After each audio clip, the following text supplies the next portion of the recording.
আসসালামু আলাইকুম, কেমন আছো সবাই? আশা করি সবাই ভালো আছে। আলহামদুলিল্লাহ আমরাও ভালো আছি।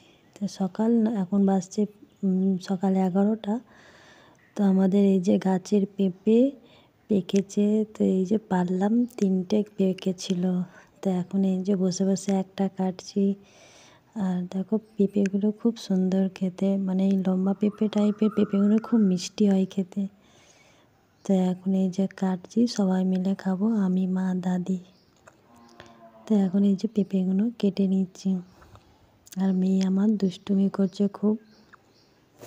আর গাছ পাকা পেঁপে প্রচুর মিষ্টি। আর এদিকে আমার মেয়ে বাটি নিয়ে আসছে সবাইকে দেবে বলে। মানে ও খেতে চায় না, কিন্তু মানে নানির জন্য নিয়ে যায় বলে বাটি নিয়ে এসছে, যেটাই নানিকে দাও।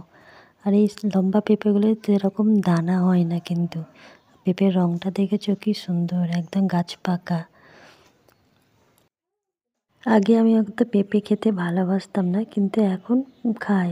কেন এখন পেঁপের উপকারিতা খুব, তো এখন এই জন্য পেঁপেটা খাই। তাহলে ভিডিওটা এখানেই শেষ করছি। সবাই ভালো থেকো, সুস্থ থেকো, আল্লাহ হাফেজ। আর ভিডিওটা যদি ভালো লাগে লাইক আর সাবস্ক্রাইব করে পাশে থেকো। আর এই যে আমার মেয়েকে দিয়ে দিলাম, তো মেয়ে নিয়ে চলে গেল নানির কাছে।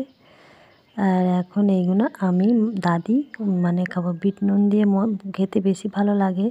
তো বিট নুন দেবো না, এমনিই খাবো, কিন্তু প্রচুর মিষ্টি পেঁপেগুলো।